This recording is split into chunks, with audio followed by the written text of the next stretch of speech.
Greetings, fellow barkeepers. Rhadamant here. Thank you for tuning in to New Cycle, Episode 2, Town and Tavern. So, the goal is to produce basic tools. We have also entered winter.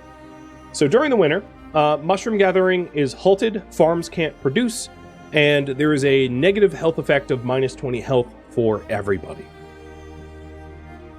So I might as well fire those that are gathering mushrooms. If you hit left alt, you can go between the visible information here. So if I go to product, I can very quickly see what every facility is making, which allows me to find the mushroom gatherer very easily. So I usually shift between working and product. Working to see how many people are employed there, and product to see what they're doing. And that allows me to shift where people are working for the winter.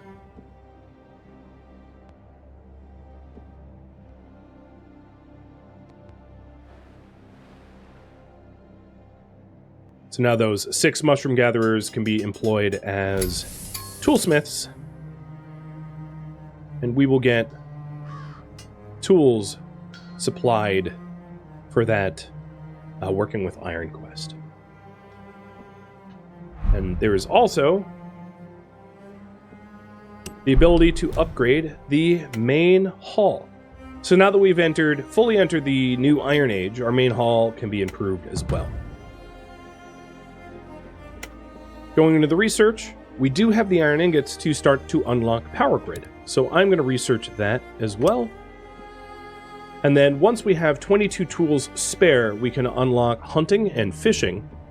And then we need a little bit more collective community knowledge for taverns.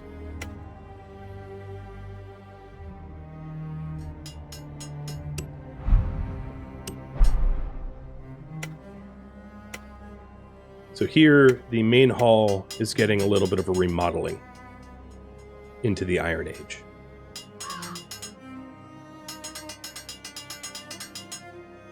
Now, as the main hall is being remodeled, the main hall was the sole producer of electricity. So temporarily, these shacks here are without power. But that will get remedied as soon as this is done being constructed. The good news is, because it's been a very snowy winter, we are going to get a decent amount of resource renewal.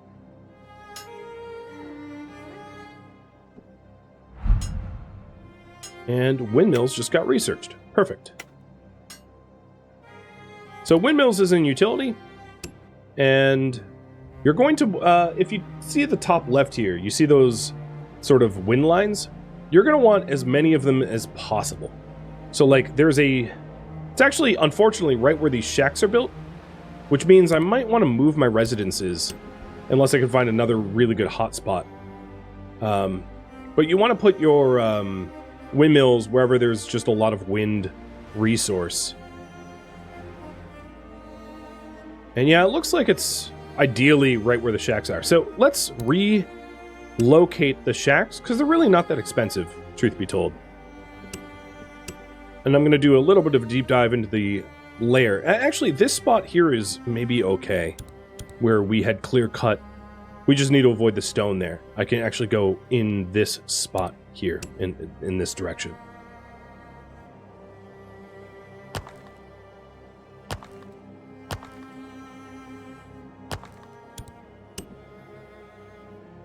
Is this...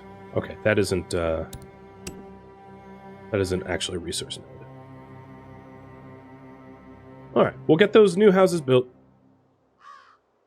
And get the people move from the old houses to the new houses.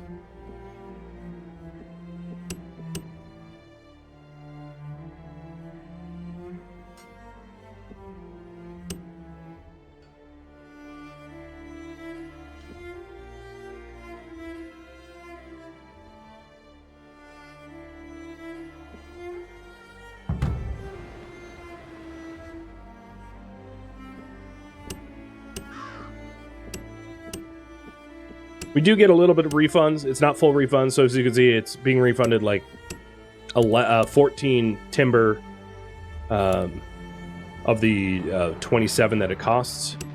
I'm also going to get rid of some of the road systems, but not all of them. And we just completed the basic tools. So we've supplied the basic tools. And in the morale here, as you can see, the morale is going up. It's now regular morale. And it's being improved as we supply... I can even supply double tools to see if I can kick our morale up into a new efficiency.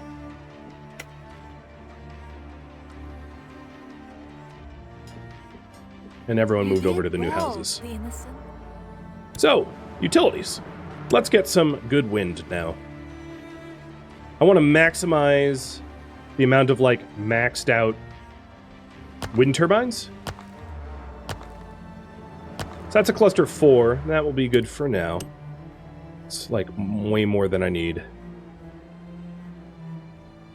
Now, there is a upkeep and maintenance cost of facilities, so highly efficient wind turbines is going to be better for us to use than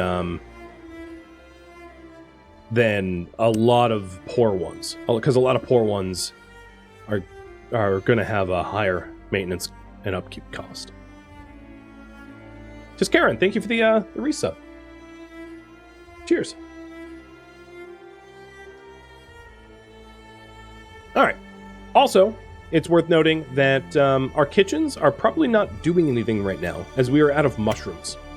So let's go ahead and unlock hunting, so that we can transition our simple meals from mushrooms to meat or fish in order to accommodate winter mushroom scarcities. It's also probably worth doing, at this point, setting up additional water wells, so that we have more water to rely upon.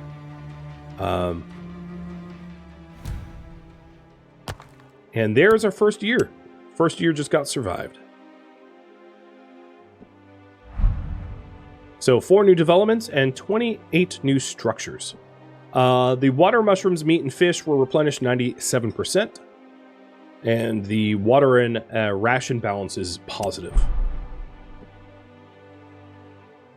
Those are good things.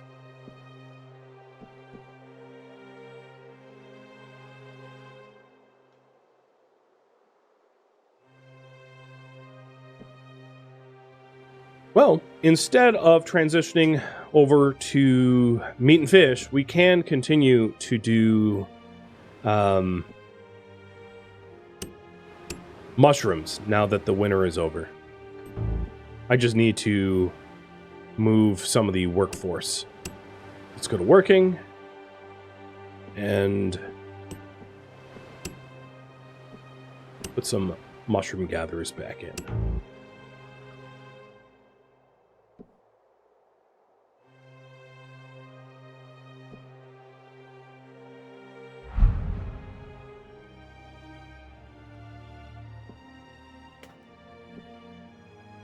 So once we hit 1450 required knowledge, we can get the Tavern upgrade, which is going to fulfill some of the entertainment needs for the worker class. But as you can see, the worker class has good morale. They are refreshed as a result of surviving a year. And as a result, their work efficiency is very, very high. So you can see that they are gathering faster as a result of the high work efficiency and normal workforce.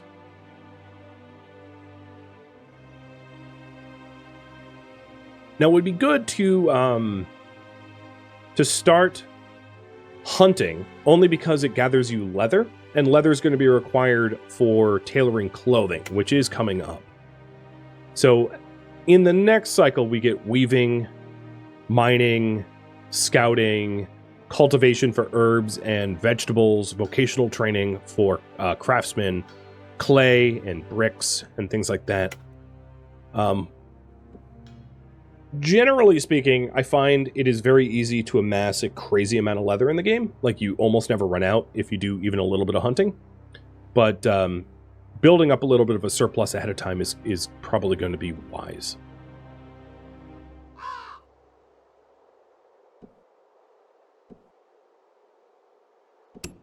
All right, I'm going to turn off one of the forges because we have a finite workforce and employ hunters instead. And then one of these soup kitchens, I'm going to transition from mushrooms to fried meat. So we have fried meat and mushroom soup. Not so bad for, you know, year one society, I would say.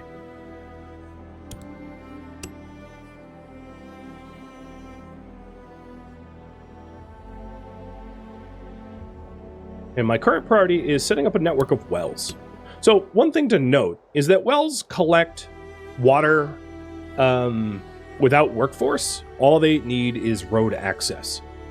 So as long as you can afford the build cost of wells, they're going to make you water passively.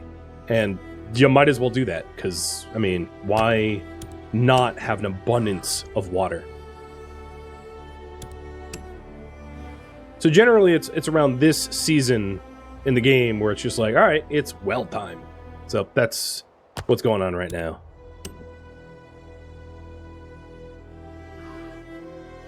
Hits ops. Oh, yeah, okay.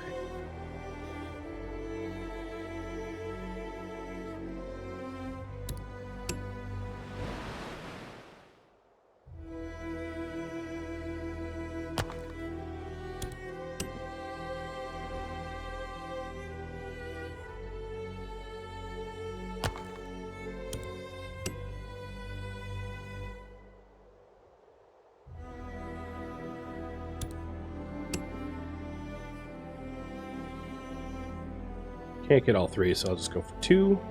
I could do 2 and 2. So it seems silly, but without spoiling too much, water becomes a very precious resource in this game. And having a giant stockpile of it doesn't hurt. Really does not hurt.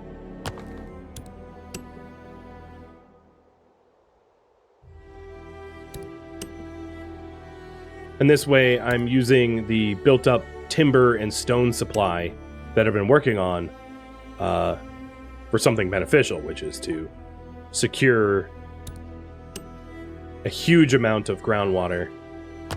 And then probably even building a few stockpiles just to store it.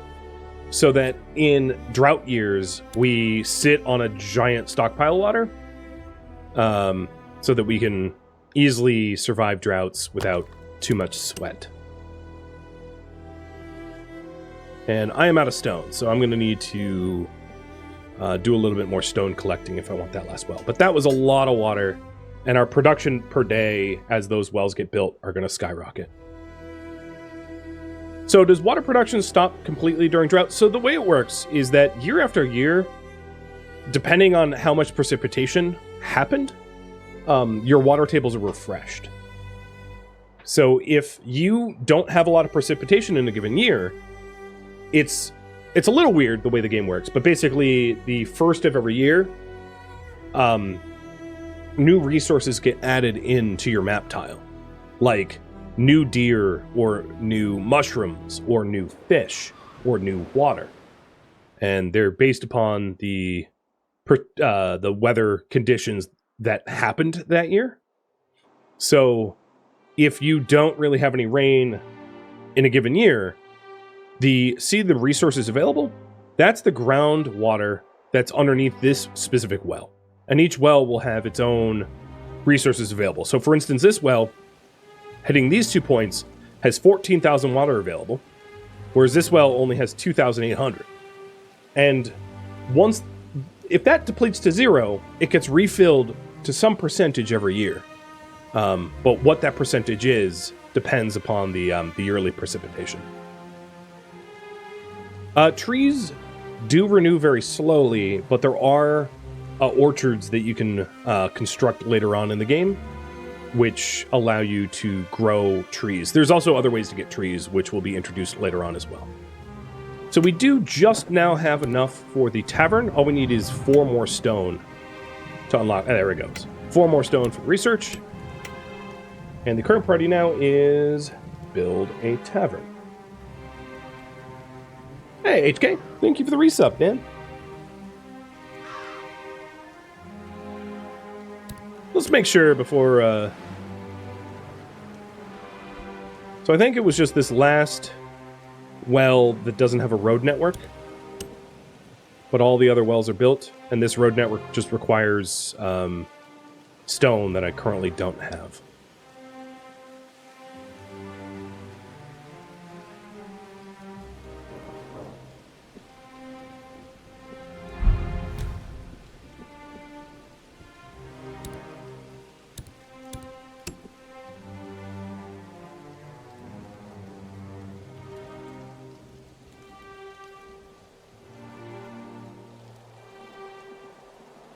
All right, so let's see. Houses are 3-3. I'm just trying to space this out so I get the most bang for my buck. That'll work. Right there.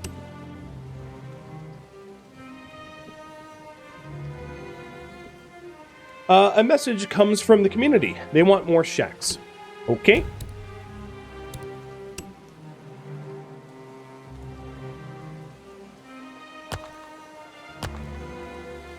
I don't actually need more. Like, I'm housing everyone right now, but the game says I need more, so I'll listen.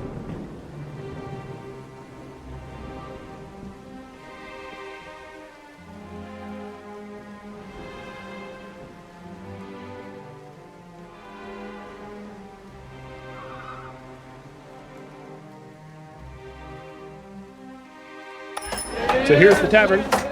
The tavern benefits from having beer, which is just called drink, I don't know why, and milk available, which I don't have the technology for yet. But then it also provides entertainment for all the houses that are within range. So these houses now have entertainment needs met, and anyone living in those houses benefit. And as a result, down here, boom, actual morale from entertainment is plus 10.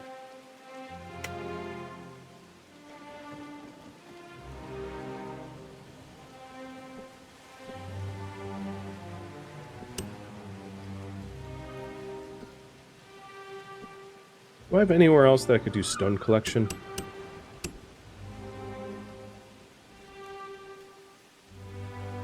No? Okay, let's put down another field camp for stone.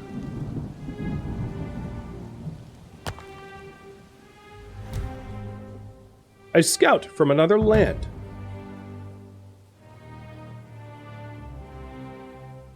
Greetings, Chief. We are representatives of a small community. Our expeditions led us to your settlement, and we are delighted to see such an advanced community here. We would like to barter with you and turn this acquaintance into a trade partnership. In these challenging times, every link between those who have goods to spare is a boon. What do you say? All right. We'd be happy to. One thing I will note about trade, I don't find it all that helpful, but I'll show you once trade opportunities pop up. So there we go. I built the 3 shacks that they demanded, even though literally nobody is housed in them right now, which is pretty silly. That just means that we're powering up houses that are empty. So you're welcome, community, for being silly. Also, we have hit the maximum capacity for water, so I'm going to change that. I like water, and I want to store a stupid amount of water. So I'm going to go to my stockpile here and hold left shift and increase my maximum water to, let's say, an obnoxious 20k. And I'll probably fill that up and raise it once again. I like to store stupid amounts of water.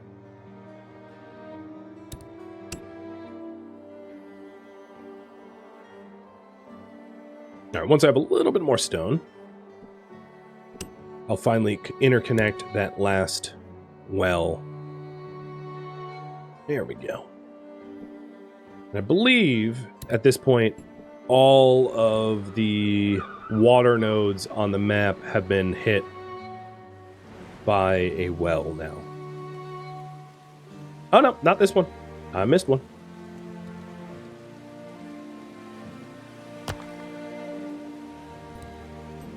All right. Triple checking. Yeah. That was the last one.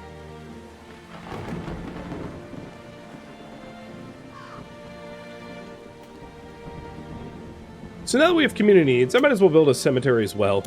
Nobody has died, but like, if they do, I guess I'll bury them. Where do we want to put the cemetery? Maybe down by the ocean a little bit?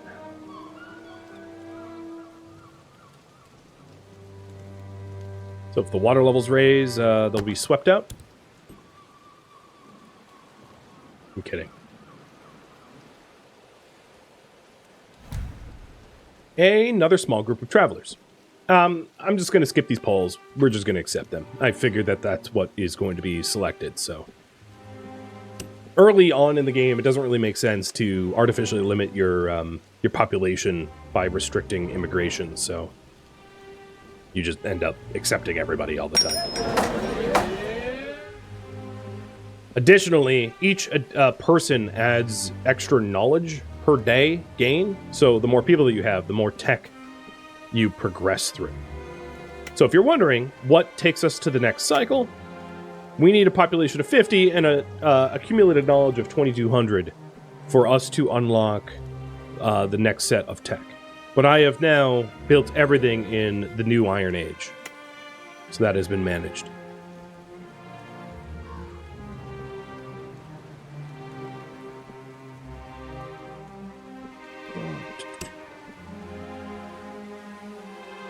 And when are we going to get pools?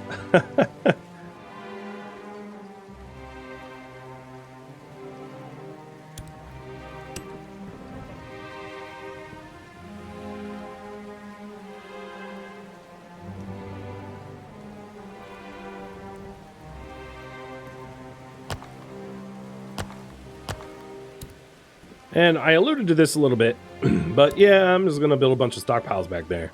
Logistically, it doesn't make any sense, but, you know, I don't really want to have to worry about filling up my stockpiles for a bit. And these stockpiles are dirt cheap. They're just a little bit of timber to set up, a little bit of lumber, not even logs, not even timber. So, easy peasy to set up.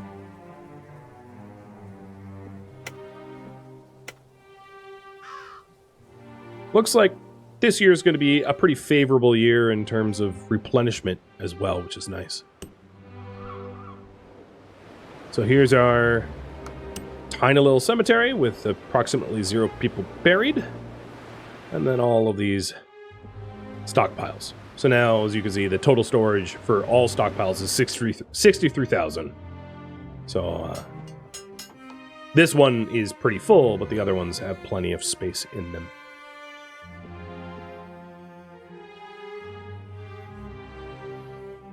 So we are producing a net positive of meat per day, barely a net positive of mushrooms per day.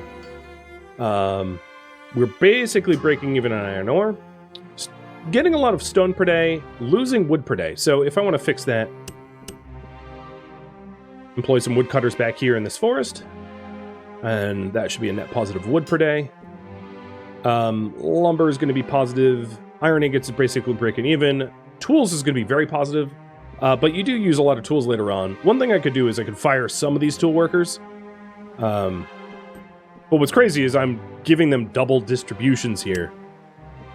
And we're still, like, swimming in tools.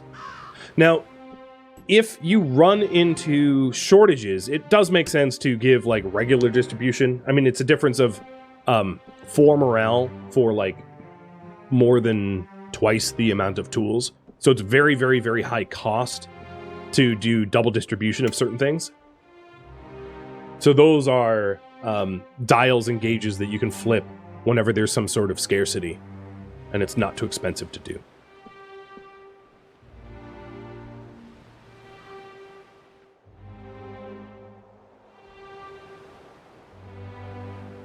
We're proud of you, the innocent. Where are you going? I don't know that you know where you're going. So here's a barter opportunity. This is why I think it's pretty limitedly useful. So, like, I can sell a basic tool. I mean, I can sell as many basic tools as I want. And the way it works is once you sell a certain amount, the barter valuation changes. So if you sell like if I sell any more than 25, the valuation is much, much, much lower on the other side. So this time around, I'm going to sell some tools to buy some fish. So I bought 91 fish and 1 meat for 25 tools. Sure. And then if I want to track fish, let's expand the panel here finally and put fish. I'm going to actually rework this panel a little bit. So I'm going to do mushrooms, fish, meat, simple meals. So that the foods are all lined up there. And I know I have some duplicates here. So, we already have 2, yeah. So I don't really need anything else tracked. Well, you know, actually, I'm going to do water, mushrooms, fish, meat. Because water is also a necessary ingredient for all meals except for the fried meat. And then as we get more access to more resources, I can replace some of the duplicate ones.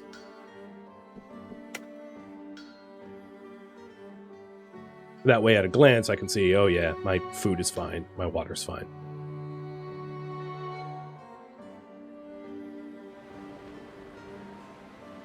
And there goes the trader. Goodbye. What's with the curvy roads? So there are these sort of like dirt path roads were here as part of the map gen. But they're not player-built roads. You can build your own curve roads. If you click and then you switch mode, you can change for road points so that things can curve like that. So if you want your own curvy roads, I don't find them particularly useful unless you are trying to make organic-looking roads out to like mines and other far-flung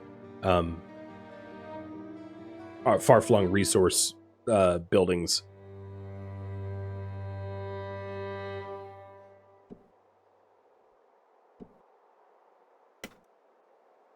So we're at the knowledge requirement now, and we just need the population up to 50 to enter the next age, the next cycle.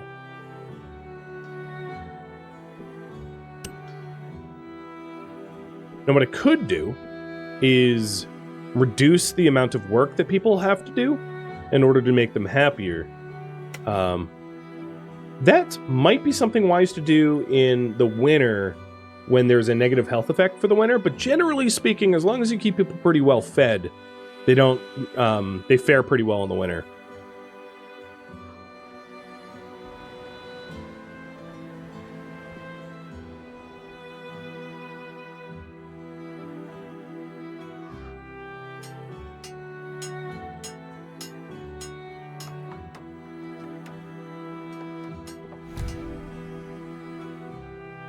Okay, this is a major choice that, oh no, this isn't it. Chief, our tradition to settle life will bring with it dozens of issues that will need to be resolved.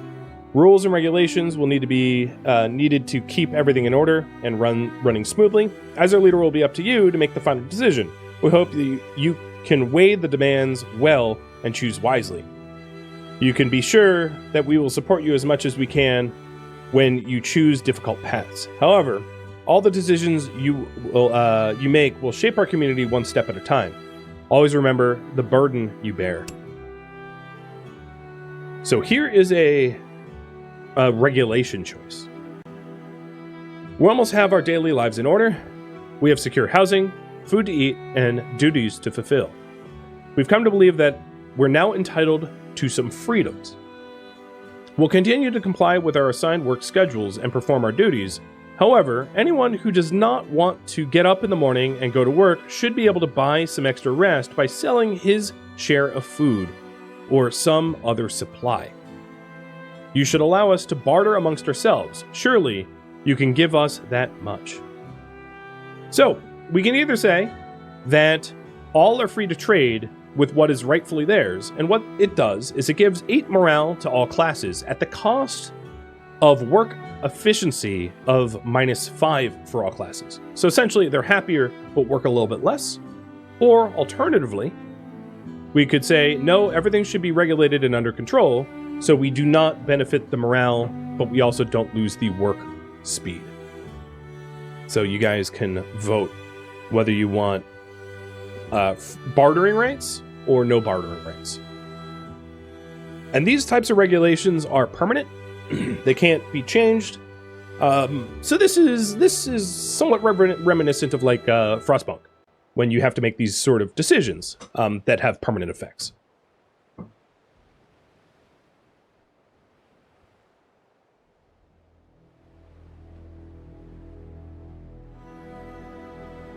Okay, looks like bartering rights wins by small margin. So here is the result of that. So if we take a look at the, well, it hasn't updated, there it goes. So if you see the workforce here, bartering rights reduces the workforce by 5%.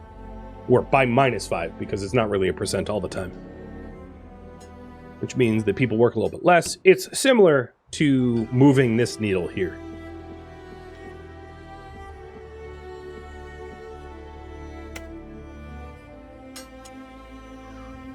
And that's for all workplaces everywhere. Except for the field camps and gathering camps don't follow that same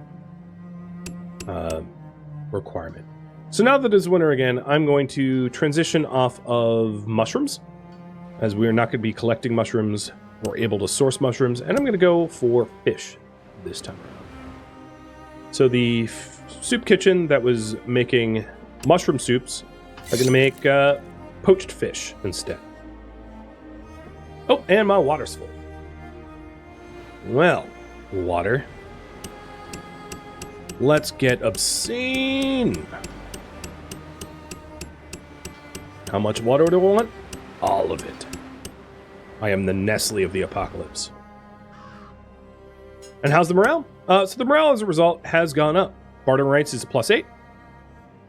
So interestingly, the bartering rights actually offsets the workforce, the fact that they work regular hours. It doesn't yet push it up to good morale, which would have been ideal. But at the end of this winter, there will be a replenishment phase, and then the morale should spike. Generally, in the spring, everyone's morale goes up.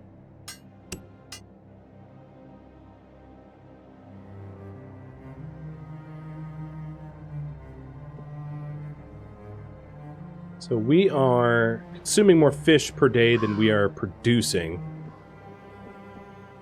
So I probably want to get a gathering camp for fish. Put one out there for those 2 fish. And I can reduce the amount of wood I'm cutting. And stone. In lieu of fish.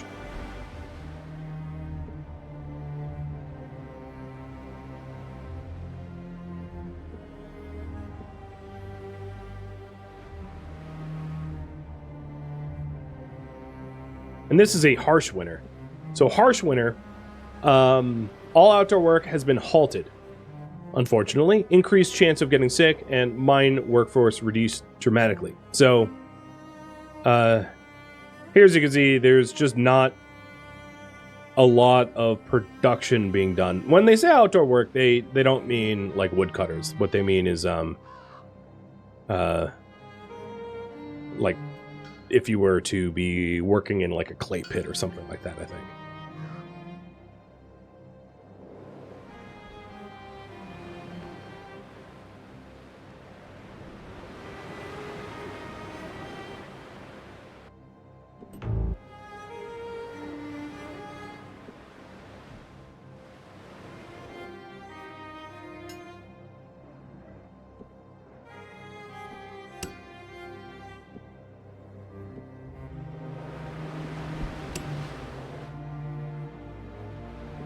There we go. Now we have a... I think we're meeting our fish needs. I don't think it's updated yet. I could do the quick math. What is this? 24 a day. And over here, it should be 24 a day. So 48 a day. Consumption 36. Yeah, it just hasn't updated because of that wasn't a new day. Perfectly balanced.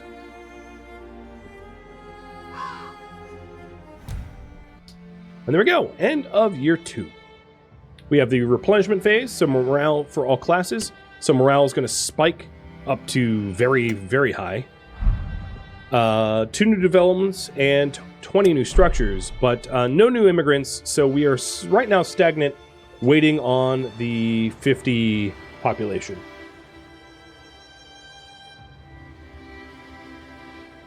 So the current goal is to grow population to 50, and that very much relies upon wanderers joining more or less.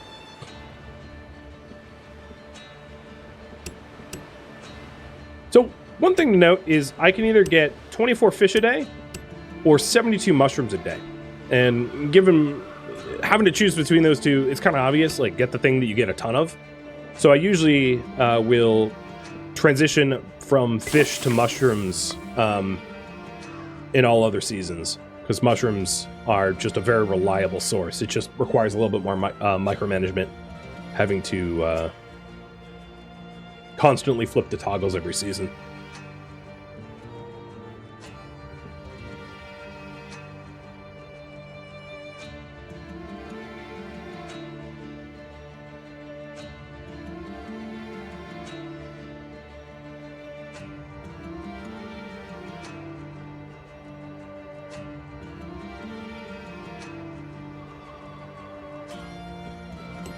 So here we go.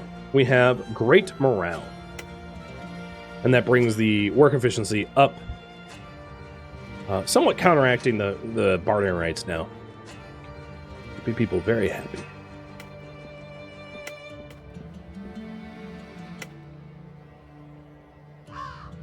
So hopefully a wandering group comes by, especially now, because right now, if you're wondering, the attractiveness of our community is quite high because people are very happy. So immigration would be higher as a result.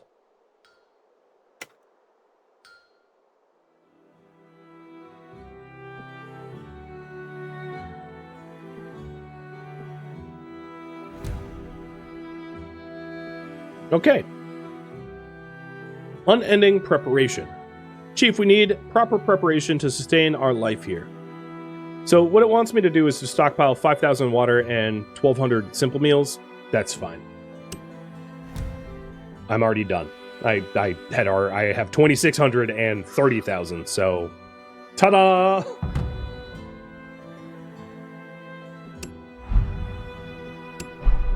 And as a result of completing that, I gain an extra 20 morale. So right now, it's about to be in the replenishment bonus just went away. But I had like a huge amount of morale all of a sudden. A huge surge given the new spring plus that quest.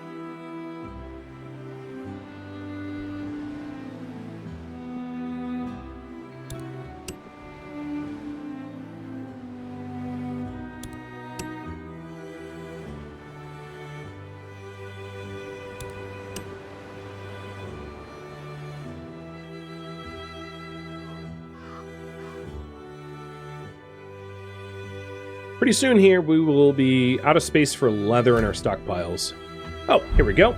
Another quest. We rapidly evolve from a small camp to a proper village. People are the cornerstone of a fast-growing, stable community like ours. Their needs and their well-being should be prioritized above all else. Let's try to raise the morale of the workers above a certain threshold. Sure.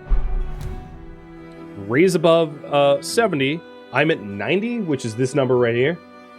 So, another quest completely done automatically. Because I am such a good administrator.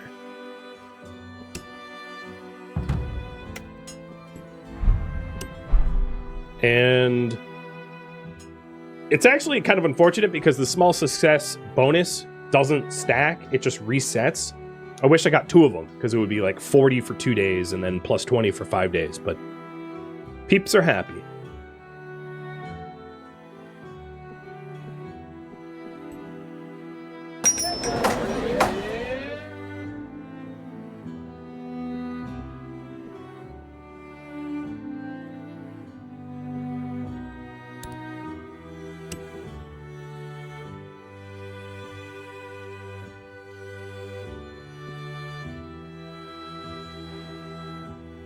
Oh, we just maxed out on simple meal space.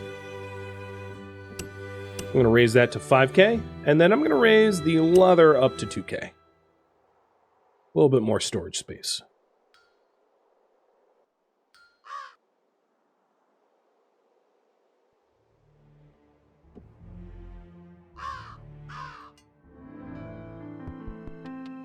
Thank you for tuning in to New Cycle, which originally streamed live on Twitch January 30th. If you have any feedback or questions for me, let me know in the comments below. If you'd like to catch a live stream of mine, Rhadamant.com has my stream schedule and countdown timers to upcoming streams. If you would like to join my online gaming community on Discord, Rhadamant.com has a link to Discord, as does the description of this video. Thank you so very much for watching, and a special thank you to my Patreon patrons, Twitch subscribers, and viewers like you that support the channel and made it all the way to the credits. Thank you so very much. I hope to catch you in next episode or an upcoming stream. Farewell, my fellow Solar Flare survivors.